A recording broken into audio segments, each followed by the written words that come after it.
Well, New Zealand ending things on a positive note for themselves. ये match वैसे तो dead rubber था, but the fact that New Zealand came out and played like true professionals, आज हमें नजर आया उनकी bowling में बहुत अच्छी परफॉर्मेंस दी और सिर्फ पापा न्यू गिनी को 78 पे रेस्ट्रिक्ट कर दिया। आज उनकी बॉलिंग में ज़बरदस्त परफॉर्मेंसेस नज़र आई उनकी तरफ से, and in particular Lockie Ferguson who managed to bowl 4 maidens. I think he was the star of the show for them today.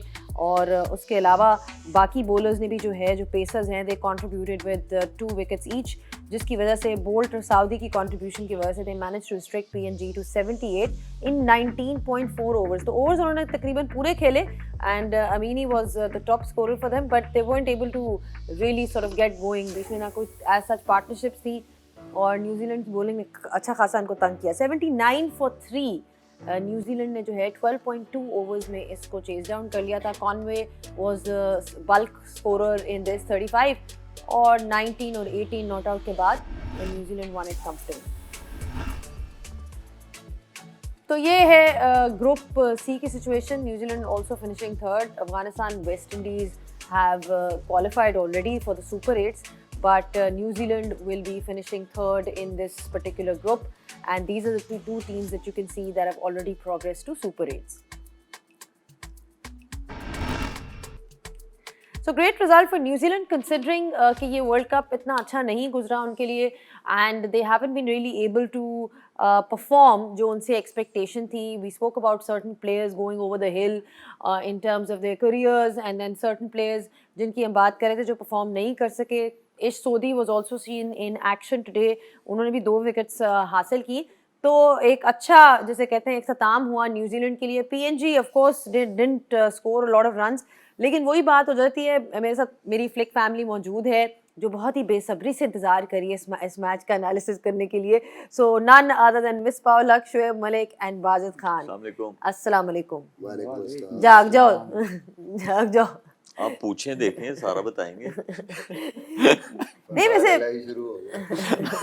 आते साथ एक जो चीज़ है वो ये है कि न्यूजीलैंड ये तो देख रहा होगा, सॉर्ट ऑफ रिग्रेट कर रहा होगा कि इस तरह अगर ये खेल सकती है टीम, तो अगर वेस्ट इंडीज़ के खिलाफ, चले अफगानिस्तान वाला मैच भूल जाएं, वो तो ठीक है जी, कंडीशन है, वेस्ट इंडीज़ के खिलाफ थोड़ा बेहतर खेल लेती तो शायद आज ये नौबत ना आती।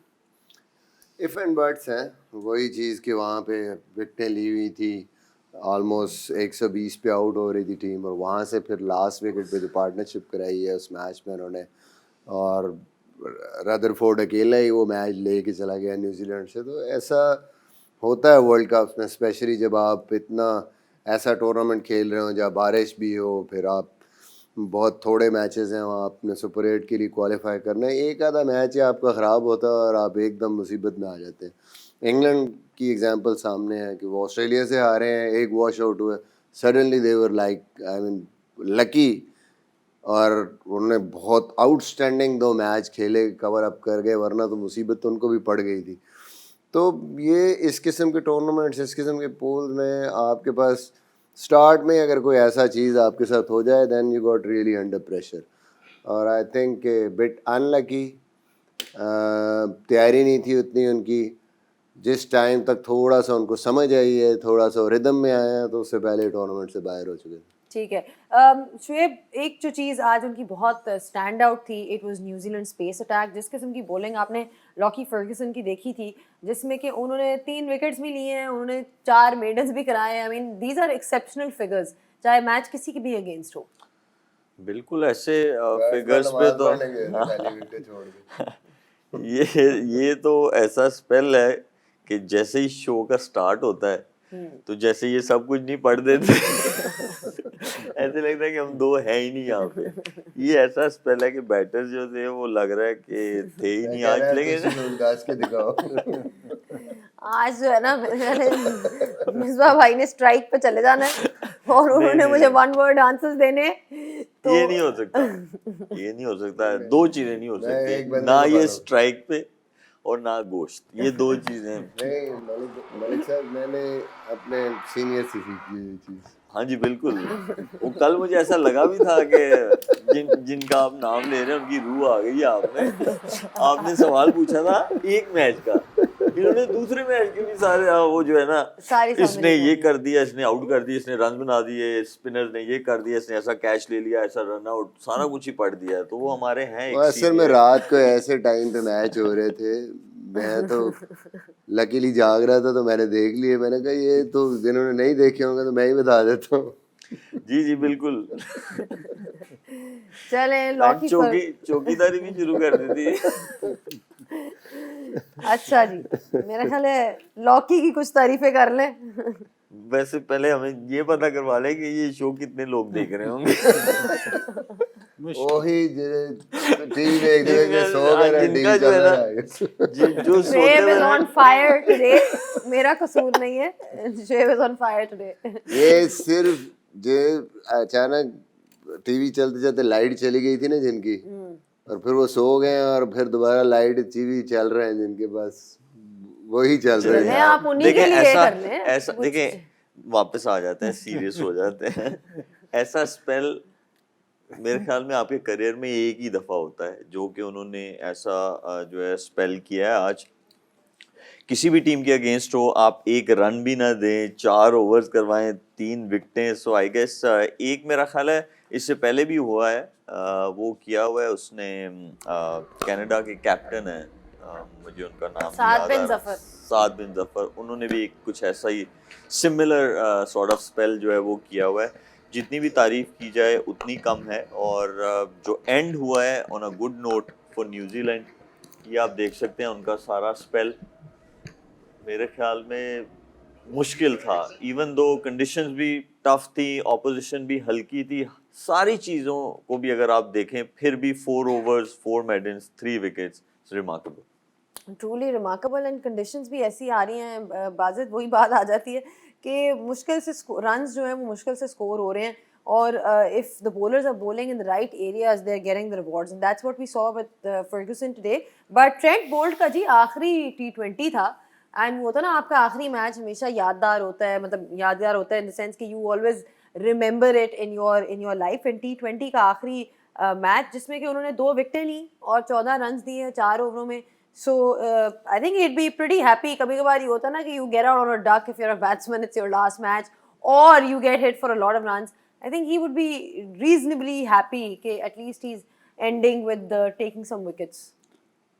उनके इंटरव्यू में वो यही कह रहे हैं कि पिछले 2-3 दिन से ज़रा इमोशनल था। ज़ाहिर है जब आप रिटायर करते हैं तो वो इमोशनल तो आप होते हैं, और आखिरी मैच उनको पता था कि ये मेरा आखिरी मैच है, और मेरे ख्याल जब वो आखिरी बॉल कर रहे थे, आखिरी ओवर जब कर रहे थे, तो आपको नज़र आ रहा था कि अब इनको रियलाइजेशन हो रही है कि इसके बाद मैं वर्ल्ड कप T20 क्रिकेट में अपनी कंट्री को रिप्रेजेंट नहीं करूँगा। तो वो मोमेंट बहुत बड़ा होता है। आप ज़ाहिर है आपको एक तो डेब्यू का मोमेंट आपको नहीं भूलता, फिर जब ये इतना अच्छा करियर आपका रहे और जब उसको आप कहते हैं कि नहीं जी अब ख़त्म, तो वो एक तो डिसीजन लेना मुश्किल होता है, और दूसरा जब आपने डिसीजन ले लिया और जब वो रियलाइजेशन होती है तो काफ़ी ज़्यादा इमोशंस होते हैं, और उन्होंने ख़ुद भी ये एक्सप्रेस किया। दूसरी चीज़ ये बात के कई प्लेयर्स होते हैं जिस तरह हम देखते हैं कि उनकी द बिगर द स्टेज, जिस तरह कोई टूर्नामेंट आ गया, वर्ल्ड कप आ गया, कोई ICC का इवेंट आ गया, तो उनकी परफॉर्मेंस नीचे जाती है। But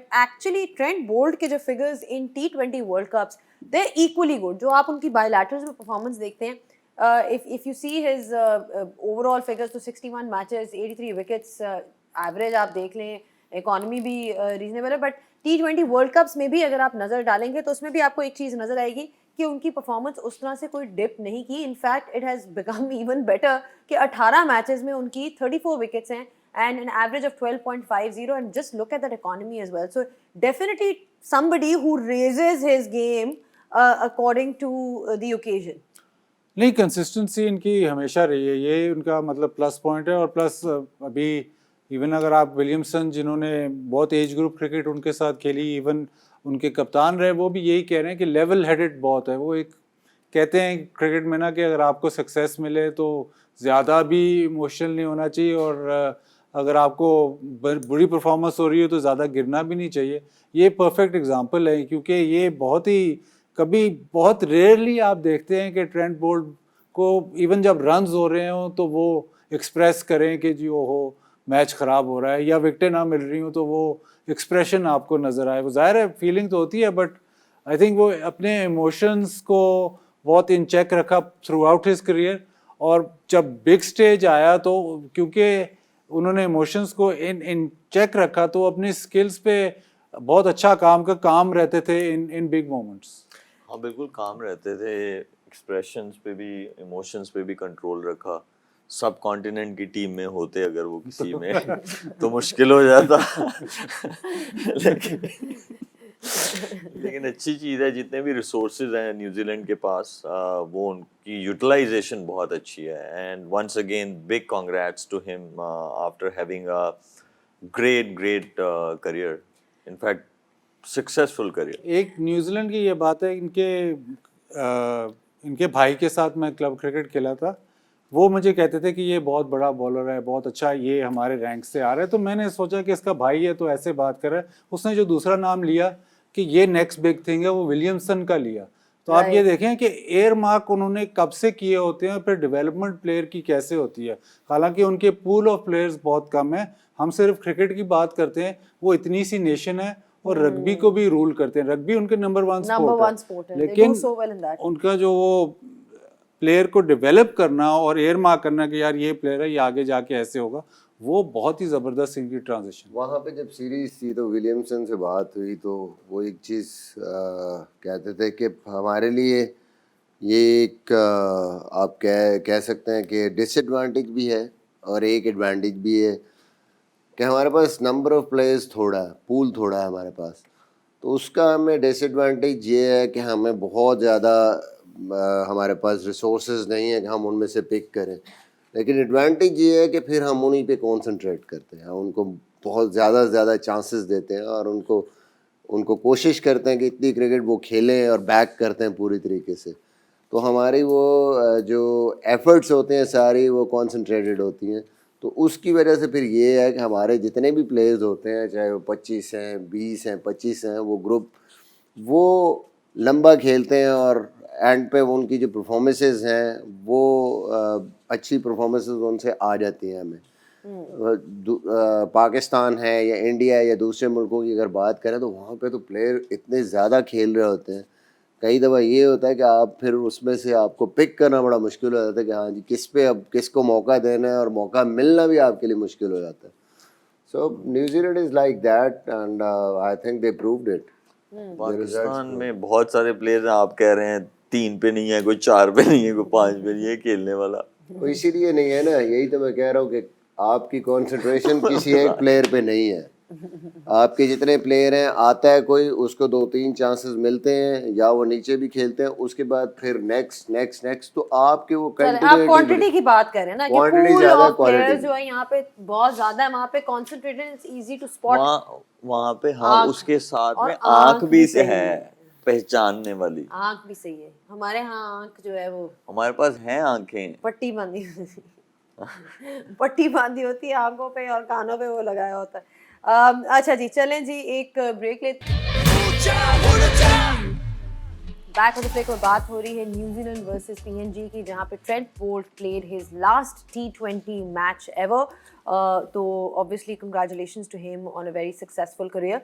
we are talking about New Zealand की बॉलिंग, पहले हमने डिस्कस की थी, बैटिंग पे भी थोड़ा सा आ जाते हैं। बादित, फिन एलन की आपने बात की थी प्री शो में, and again he got out on a duck today, he wasn't able to score runs, and उनकी हमने कुछ अच्छी इनिंग्स भी देखी नहीं। इनफैक्ट जो 2022 का वर्ल्ड कप था, जो ऑस्ट्रेलिया के अगेंस्ट मैच, ओपनिंग मैच था, he played in blistering knock, I remember opening game में, और उनके अंदर बड़ी वो एबिलिटी रही है, बट थोड़ा सा उनका भी कंसिस्टेंसी का इशू है। Or is that something that New Zealand can be totally okay with just because of the fact that he provides you with that explosive batting option? नहीं, उसका जो रोल है, रोल तो यही है कि वो बॉलर्स को टेक ऑन करेगा, और पावर शुरू से ही पावर हिटिंग की तरफ रुझान है उसका जो लगता है ऐसे है कि जहाँ पे बॉल बल्ले पे उस तरह ना आए, स्लो पिचेस पे थोड़ा सा स्ट्रगल करता है। आज भी जब पेस उसको नहीं मिल रही, वहाँ पे उसको प्रॉब्लम ज़रूर हुई है। जो इस किस्म के डायनामिक प्लेयर्स होंगे उनकी क्योंकि हाई रिस्क गेम है, तो उसमें थोड़ी बहुत ऐसे रिजल्ट्स भी आएंगे जहाँ पे वो नहीं चले, लेकिन मूविंग फॉरवर्ड इस पे थोड़ा सा ओनस अब ज़्यादा पड़ जाएगा, क्योंकि मुझे ऐसे लगता है कि ये उन्होंने जैसे पुराने एयरमार्क ये एयरमार्क किया हुआ है वाइट बॉल क्रिकेट में कि मार्टिन गप्टिल जब से गया है कि ये उनका वाइट बॉल क्रिकेट में मेन स्टे होगा इन द बैटिंग ऑर्डर, तो थोड़ा सा गोइंग फॉरवर्ड इस पे प्रेशर जरूर आएगा. I mean, we saw that with England as well, Shoaib. Like they had somebody like Jason Roy who they actually consistently backed for the longest time, despite the fact that he had quite a few failures. उन्होंने फिर end में जाके बिल्कुल जो है उसको drop किया, but he played quite a few innings for them. और वही उनकी जो strategy थी, it was a high risk, high reward वाली. तो उसमें फिर ये तो एक चीज़ आती है ना कि फिर आप ये नहीं होता कि आप हर मैच में चल जाते हो. उसमें फिर थोड़ा सा ये होता है कि you are unable to win every game, but you there are certain games that you can just win by sheer sort of the start that you give. Baseball के पीछे चले जाएं आप तो 2015 में जब ये लोग वर्ल्ड कप हारे थे, तो उसके बाद से Ian Morgan became a captain white ball के, और उन्होंने आइडेंटिफाई किए थे प्लेयर्स और उन्होंने कहा था कि मैं इन्हीं के साथ खेलूंगा, लेकिन उन्होंने उनको एक चीज़ बोल दी थी कि मेरे स्टाइल से खेलना है, जैसे मैं बोलूँगा एज अ लीडर आपको वैसे खेलना है. तो उसमें से इनके पास जो थे Jason Roy one of them, और उन्होंने बहुत दफ़ा हम लोगों ने ऐसा देखा कि वो कई दफ़ा ऐसी शॉट्स खेलते हुए आउट होते थे कि जो हमारे यहाँ पे अभी तक एक्सेप्टेंस नहीं है उस चीज़ की, लेकिन वो चाहते थे कि ये मैं इस टाइप की क्रिकेट खेलना चाहता हूँ, और उसका रिज़ल्ट हमें 2019 में दिखा भी. वो वर्ल्ड कप जीते 50 ओवर वाला इंग्लैंड में. तो ये तब से है, वो कहते हैं कि हम जो है हमने इस टाइप की क्रिकेट खेलनी है. उसमें बेस्टो भी आए थे जेसन रॉय के साथ. तो ये सारे ऐसे प्लेयर्स थे कि जो बहुत जल्दी भी आउट होते रहे, लेकिन क्योंकि वो उनकी डिमांड थी कैप्टन की कि हमें इस तरह के प्लेयर्स चाहिए और हम इस तरह की क्रिकेट खेलेंगे मॉडर्न डे में जिस तरफ क्रिकेट जा रही थी. तो वो वाहिद टाइम था इंग्लैंड का कि they were a step ahead of Australia. Australia जो था दे वर नोन कि वो ऐसी चीज़ें जो है फर्स्ट स्टेप वो लेते थे, जिस तरफ क्रिकेट को वो लेके जाते थे, वो डायरेक्शन देते थे, वो ऐसी चीज़ें सेट करते थे कि जिसको वर्ल्ड फॉलो करता था. बट 2015 में जब वो लोग हारे, so England was the first one कि जिन्होंने वो इनिशिएट लिया, और उसमें the credit goes to Eoin Morgan जिन्होंने वो स्टेप लिया. लेकिन एक चीज़ बहुत क्लियर है उनके बारे में, वो आते हैं, वो आप पे अटैक करते हैं और वो चाहते हैं कि आपके साथ वैसी ही क्रिकेट खेली जाए. ठीक है. मिसबा, न्यूजीलैंड के हवाले से अब आगे जब आप उनकी बैटिंग टैलेंट देखते हैं, who are the key players और who is that one player that you think will sort of carry their batting forward? I think कि हमने वनडे के वर्ल्ड कप में देखा Ravindra, the way he batted, वो एक फ्लेयर नज़र आया और उस किस्म की कंसिस्टेंसी नज़र आई. जिस तरीके से उन्होंने इनिंग्स खेली, ऐसे लग नहीं रहा था कि पहला वर्ल्ड कप है उनका. डैरल मिचेल अभी खेल रहे हैं, he is the one who is very consistent. जितने भी फॉर्मेट, वो तीनों फॉर्मेट में मेन स्टे हैं उनका, और बड़ा ज़बरदस्त उनकी परफॉर्मेंसेज हैं. जो केन विलियमसन पहले करते थे, अब ये ऐसे रिलायबल बैट्समैन हैं कि जो जिनकी वो परफॉर्मेंसेज हैं. अनफॉर्चुनेटली कॉनवे उस तरीके से परफॉर्म नहीं कर सके, बट जब ये आए थे तो उस टाइम पे तो उन्होंने, मुझे लगता है कि को 2-3 साल के रन इकट्ठे ही कर दिए थे शुरू में. तो ही इज़ अनदर वन जो कि अभी मेरे ख्याल में और उन्होंने खेलनी है क्रिकेट. चैपमैन खेलते रहे, अभी पीछे पाकिस्तान में बड़ी ज़बरदस्त इनिंग्स खेले हैं, यहाँ अभी वो नहीं खेले. एंड होपफुली कि कोई ना कोई उनका पीछे पाइपलाइन में प्लेयर और भी होंगे उनके. बट जो लोड होता है किसी भी टीम का, जब ये ट्रांजिशन पीरियड होता है, तो फिर जो पहले से प्लेयर आपके सेटल हैं, तो वो उनको ज़्यादातर जो है वो आके रिस्पॉन्सिबिलिटी लेनी पड़ती है. और वो मेरे ख्याल में डैरल मिचेल हैं. And the young one Ravindra, मुझे लगता है कि he got that temperament, technique, हर किस्म की कंडीशंस में स्पिनर्स को भी अच्छा खेलते हैं. he will be one to just look for the future. Absolutely, these are the key players. In fact, Chapman का भी आपने नाम लिया, you didn't really see him playing, but जिस तरह से उन्होंने पाकिस्तान के खिलाफ खेला and the kind of runs that he scored and plays spinners as well, तो वो भी एक ऐसे प्लेयर हैं that is one for the future for sure.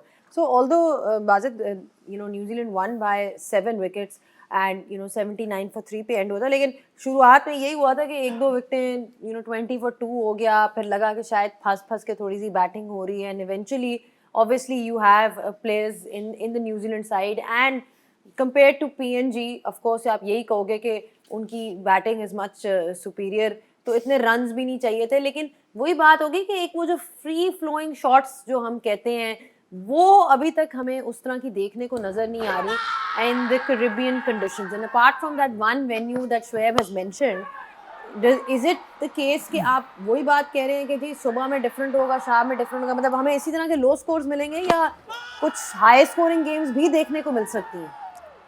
Trinidad में अब मेरा ख्याल सेमीफाइनल ही है, जिसका सेमीफाइनल होगा वो थोड़ा सा परेशान ज़रूर होगा ये पिच देखे कि इस पे स्ट्रोक प्ले मुश्किल है, और सेमीफाइनल अब पता नहीं, सेमीफाइनल भी जो हैं वो एक ही दिन है दोनों, तो अब ये शायद रात का हो या दिन का हो ये तो पता नहीं, बट जो पिचेस हमने देखी हैं दो वेस्ट इंडीज़ में सेंट विंसेंट के अलावा कोई ऐसी पिच नहीं है जहाँ पे कंसिस्टेंटली 160 170 भी हो रहा हो।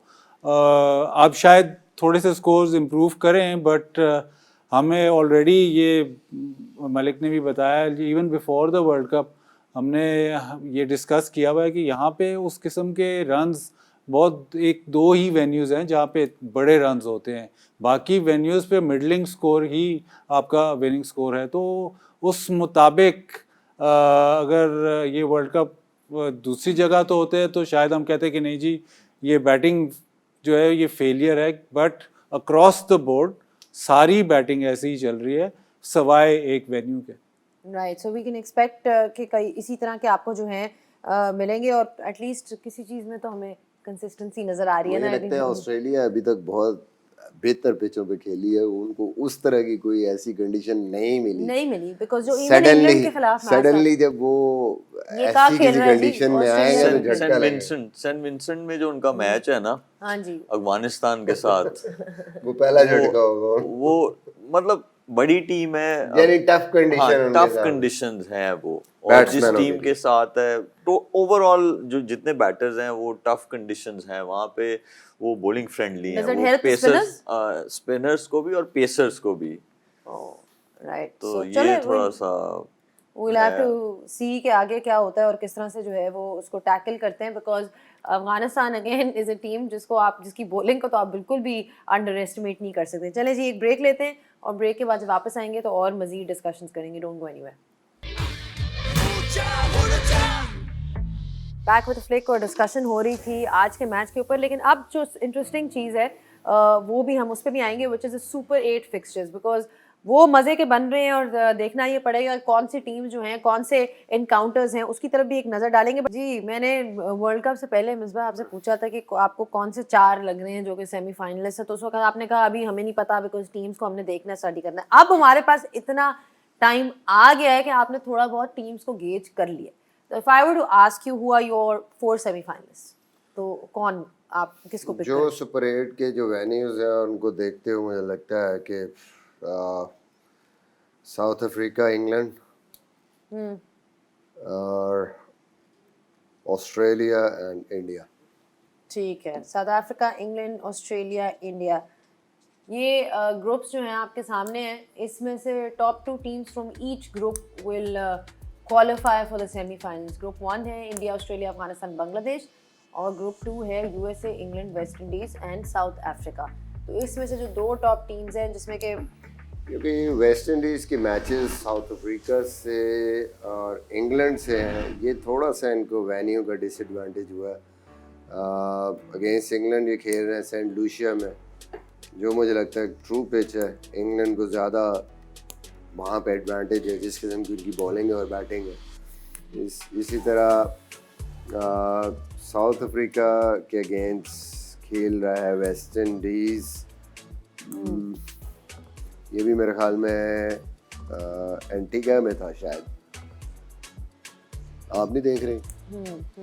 ये देखिए जी, West Indies versus South Africa Antigua में है। एंटीगा में तो ये भी पिच हमने देखी है कि ये भी बाउंस है, पेस है इस पिच पे, तो साउथ अफ्रीका की बॉलिंग और उनकी जो बैटिंग है वो they like that bounce and pace, they will be very dangerous उनके जिस किस्म के बैट्समैन हैं।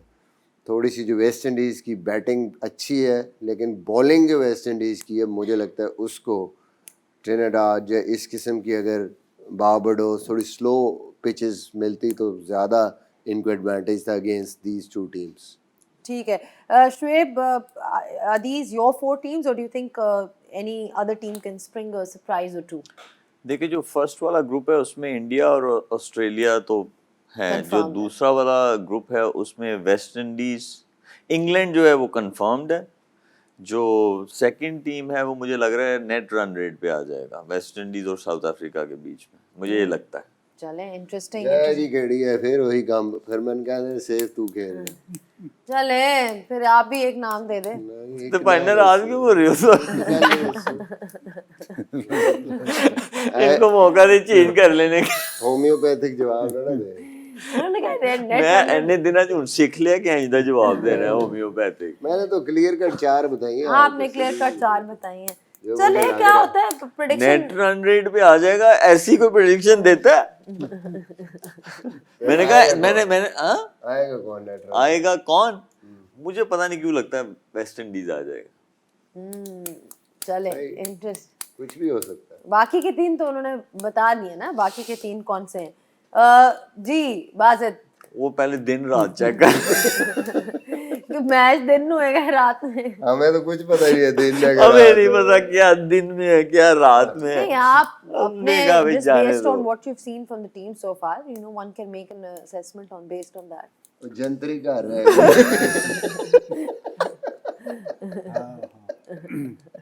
नहीं एनालिसिस तो आप सारा कर ले, तो मैं अब बीच में जंतरी रहेगी, बकाया जंतरी रहेगी, वो भी तुसी नहीं मानते। खैर मेरे इंग्लैंड वेस्ट इंडीज हाँ। और India Afghanistan. Australia, very good. India England, West Afghanistan? Indies, India और Afghanistan. These are the 4 teams that Bazid has gone with.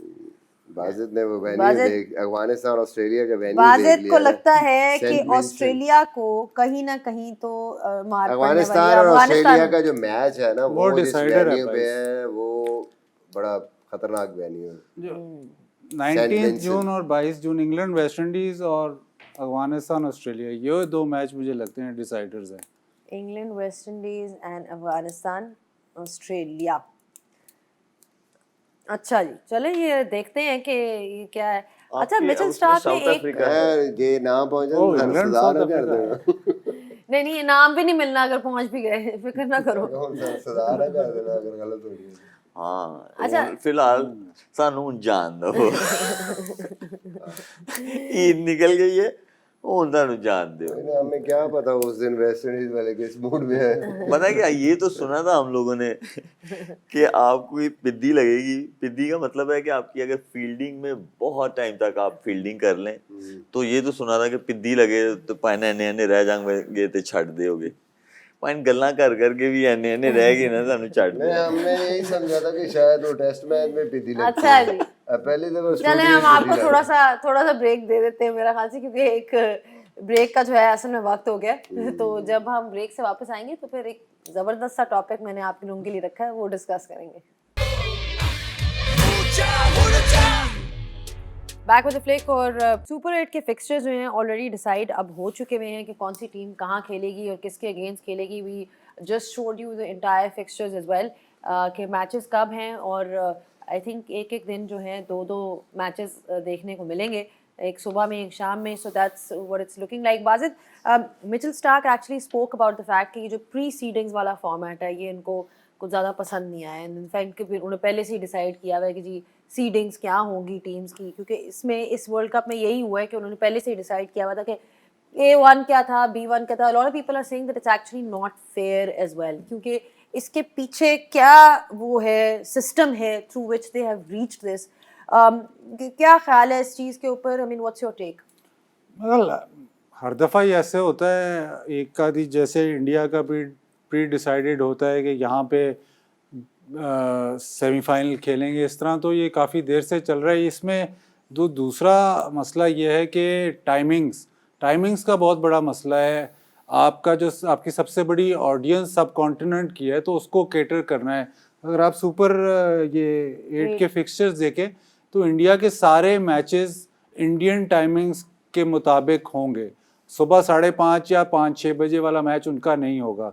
तो वो जो सीडिंग्स है उसमें ये भी एक प्ले करता है कि इंडिया या जहाँ पहुँचेगा वो ऐसा ना हो कि सुपर 8 में जब वो जाए तो उसके मैचेस उस टाइम हों जहाँ पे व्यूअरशिप नहीं आ रही, क्योंकि सबसे बड़ा ब्लॉक, सबसे बड़ा एवेन्यू जो है वो सब कॉन्टिनेंट है। तो जब वेस्ट इंडीज़ या अमेरिका में मैचेस होंगे टाइम डिफरेंस की वजह से, तो वो एक बहुत बड़ा पार्ट है। मैं जो मलिक को बहुत पसंद है ये topic day match night match, वो इंडिया डे मैच इसीलिए खेल रहा है क्योंकि हम बैठ के फिर देखते हैं या यहाँ पे बैठ के लोग देखते हैं। नहीं, and it makes sense for them because आपका सारा जो ब्रॉडकास्ट रेवेन्यू है, जो व्यूअरशिप है, वो सारी उधर उसी रीजन से आती है।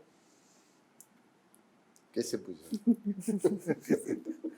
मुझसे पूछा आपने? पता नहीं, वो बीच में वो आ जाते हैं ना हमारे कोच साहब, वो जरा टेबल ऐसा लगा हुआ है मैं समझा पता नहीं किससे पूछ रहे चले, ये ऐसे लग दोनों रहा से ही पूछ रही हूँ। ये ऐसे लग रहा है टेस्ट मैच की फील्डिंग कर रहे हैं और ये लंच के बाद वो बॉल आया है, वो गुजरे है, इनको पता नहीं चला। नहीं, मेरे आगे ये थे, मुझे आप नजर ही नहीं आ रही या मैं ना कल से चेयर जो है ना टेबल के उस तरफ लगा लेता। अब सारे आप पोस्टर उनका व्यू चेंज ब्लॉक कर कर रहे रहे हैं। हैं। अच्छा, नहीं, but we just talking about the fact कि जी बहुत से ऐसे मैचेस हैं which a lot of people will not be able to see, which is a fact। ठीक है, शायद इंडिया के मैचेस लोग देख लेंगे, लेकिन बहुत से ऐसे मैचेस हैं सुबह 5 बजे 4 बजे मैच, मुझे पता है कौन देखेगा। So it's a real topic कि जी अब आप देखें, न्यूजीलैंड को हमने पहली बार देखा है आज। We've actually seen New Zealand for the first time in the tournament because they played a morning game which is at our evening. देखिए, जिस जगह पे वर्ल्ड कप हो रहा है टाइम डिफरेंस की वजह से ये तो होगा, और जैसे बाजिद ने कहा कि जाहिर बात है कि सब continent is your biggest market, तो आपने उसको केटर करना है। और एंड ऑफ द डे जाहिर बात है जो स्पॉन्सरशिप भी आती है, they also demand the same thing कि उस टाइम पे मैचेस जो है दिखाए जाएं जबकि सबसे ज़्यादा व्यूअरशिप आए, और यही एक ऐसी वजह है। और आई एम श्योर ऑस्ट्रेलिया का टाइम डिफरेंस तो और भी बहुत अजीब सा होगा क्योंकि वो हमसे भी जो है 6 घंटे आगे हैं, तो सोचें कि उनका मैच तो पता नहीं कब आ रहा होगा। तो इसीलिए यूट्यूब भी है, ये सारी चीज़ें हैं कि आप हाइलाइट्स देख लें। अब सारे मैचेस हम थोड़ी देखते हैं, हम तो जब यहाँ आ रहे होते हैं अपना मोबाइल निकालते हैं, अपने मोबाइल में हम हाइलाइट्स देखते हैं, फिर आगे जवाब देते हैं यहाँ पे। चले, ये तो वो बात करें टाइमिंग्स की, मैं तो सीडिंग्स की भी जी जी, ये आप मैच देखते तो 5 बजे उठ गए, ये बड़ी बात है। दूसरा आप ये भी देखो कि इंडिया और पाकिस्तान जितने मैच खेला है वो भी इसके मुताबिक हमारे टाइम्स के मुताबिक है। इंडिया भी जितने मैच खेला है वो हमारे इवनिंग के मुताबिक है। तो वो जो ऑस्ट्रेलिया को भी सीड किया है वो भी मेरे ख्याल उसी नज़र से किया है कि जी पाकिस्तान अगर पहुंच जाता है तो पाकिस्तान को भी केटर करें कि पाकिस्तान के मैचेस भी इस तरफ के लिए, मतलब इस टाइमिंग के लिए केटर किया जाए। वो पाकिस्तान तो पहुंचा नहीं। हाँ, चले, वो तो नहीं पहुंचे, बट बात ये है कि इसमें ये एक चीज़ है कि जी आप ग्रुप में अपने जो बिफोर द सुपर 8 कहीं भी आप फिनिश करें मिसबा, लेकिन आपकी ऑलरेडी डिसाइडेड है। तो that's the thing I think that Mitchell Starc was talking about कि जी पहले से ही आपने डिसाइड किया हुआ है, which is sort of favouring certain teams. I mean that's why he is showing his frustration a little bit. मेरे ख्याल में बाजिद ने इसको एक्सप्लेन किया, मलिक ने भी बात की। असल चीज़ तो फिर वही आ जाती है ना कि आप बिगेस्ट ऑडियंस को देख के, उस सारी चीज़ों को देख के डिसीजन आपके होते हैं, जो सीड है, जो भी है कि कौन सी टीम कहाँ जा सकती है, वो सारी चीज़ें आपने देखनी है। अल्टीमेटली होता कि इसलिए ज़ाहिर है देखने वालों के लिए जो भी सारा आप प्लान करते हैं उसके मुताबिक, तो जहाँ ज़्यादा व्यूअरशिप होगी, जहाँ ज़्यादा होगा उसके मुताबिक ही उसके इर्द गिर्द सारा कुछ ये घूमेगा, and you have to adjust as a player. मेरे ख्याल में एंड ऑफ द डे ठीक है जो भी है, बट जो चैम्पियन बनेगा उसको ये सारी हर्डल्स क्रॉस करके सब कुछ जीत के, मुश्किल आसान अगर आपको वो कंडीशन सूट कर रही है नहीं कर रही, उन सारी चीज़ों को कॉन्कर करके ही आपको ट्रॉफी मिलनी है। ठीक है, आप जो मर्जी कर लें, चलें। कहीं ना कहीं आप उस अपने कंफर्ट जोन से बाहर निकलना ही पड़ेगा आपको। It's not easy to be lifting that trophy. उन्होंने 3 दफा कह दिया था ठीक है मुकाओ जी। नहीं मैं मुकाने का टाइम नहीं है, ब्रेक लेने का टाइम वो है। अच्छा अभी ब्रेक है। ब्रेक लेने का टाइम है, इजी हो जाए क्योंकि अभी ब्रेक लेने का टाइम है। ब्रेक के बाद जब हम वापस आएंगे तो फिर एक फाइनल डिस्कशन करेंगे and then will see you guys on the 19th। New Zealand versus आज हमने देखा मैच पीएनजी का, जो कि न्यूजीलैंड ने बहुत इजीली कन्विंसिंगली जीत लिया। It was a dead rubber, लेकिन आगे और भी मैचेस हैं जो कि हम आपको ऑब्वियसली अप टू डेट रखेंगे कि क्या क्या मैचेस हो रहे हैं। एक नज़र जो है आपको बता दें कि जी आगे क्या आ रहा है। मैच जो आ रहा है वो एक और डेड रबर ही समझे, डेड रबर ही है, which is between West Indies versus Afghanistan. लेकिन मैच मज़े का ज़रूर होगा। It's live from Saint Lucia और ये शुरू होगा 5:30 बजे यहाँ पे। सो आज ही ये मैच होगा और आखिरी match of the group stage भी इसको कहा जा सकता है। सुपर 8 का जो पहला मैच है वो है South Africa versus USA. This is where we will connect once again और ये मैच शुरू होगा 6 बजे शाम को and we'll be see you guys once again for that because ये जो सुपर 8 के फिक्चर्स हैं दे क्वाइट इंटरेस्टिंग। टीम्स अच्छी है, USA has performed really well and south Africa की टीम भी बहुत अच्छी है। अब देखते ही है कि यूएसए आउट ऑफ यूएसए कैसे परफॉर्म करता है। ऑलराइट, जाने का वक्त हो गया है। अफगानिस्तान वर्सेस वेस्ट इंडीज़ की एक आखिरी प्रेडिक्शन, क्योंकि वैसे तो उसकी कोई कॉन्टेक्स्ट नहीं है मैच का, लाइक इन द सेंस कि उसकी कोई वो नहीं है, इंपॉर्टेंस नहीं है, लेकिन मैच मज़े का हो सकता है, बहुत मज़े का। दोनों टीमों की फॉर्मेशन एक जैसी है, दोनों टीमें जो है वो एक जैसी क्रिकेट खेल रही है, अच्छी क्रिकेट खेल रही है, अच्छी फॉर्म में है। और इस मैच में मेरे ख्याल में थोड़ा सा अंदाज़ा होगा कि वेयर दे स्टैंड। चैलेंज होगा, दोनों टीमों के लिए चैलेंज होगा। वेस्ट इंडीज कौन? चलिए ना पूछ दसो यार। मुझे लगता है कि मुझे क्यों लगता है कि अफगानिस्तान जीत जाएगा। चलें कह दें अफगानिस्तान वेस्ट इंडीज हालांकि जी sir, condition saint Lucia. West Indies Aamir sahab के साथ वेस्ट इंडीज हमारे दो एक्सपर्ट हमारा खून सूख जाता है इनके साथ और इन्होंने अफगानिस्तान का है। तो बड़े खुश हैं कि सेंट लूसिया की कंडीशंस हैं, वो मुझे भी पता है, लेकिन पता नहीं क्यों मुझे लग रहा है आपका दिल कह रहा है। अरे अच्छा, प्रेडिक्शन कार्ड दिखा दें, अगर नजर आ जाए, अगर ये आप कैमरा ऊपर कर ले तो मुझे ये भी नजर आ जाएगा जी। Shoaib Malik 8, Shoaib Malik is leading the charts, Bazid Khan is on 6 and Misbah ul Haq पहुंच रहे हैं, आहिस्ता आहिस्ता पहुंच रहे हैं। सिर्फ एक का डिफरेंस है, एक प्रेडिक्शन का डिफरेंस है। किसी दिन आप उल्टा कर लें बाजिद तो ये मेरा ख्याल है मामला सेट हो जाए। लेकिन मुझे लग रहा है इसमें तो इन्होंने ही उल्टा कर दिया इसमें इन्होंने उल्टा कर दिया। चले उल्टा करेंगे तो गैप काम होगा ना, वरना तो हार तो जाना ही है। नहीं अल्लाह करे आप जीते हैं। चले, thank you so much to all of you. Eid Mubarak once again, and we have a well-deserved break tomorrow. So we'll be seeing you guys on the 19th of June. Keep watching the flick on 10 Sports, Maiko and Tamasha.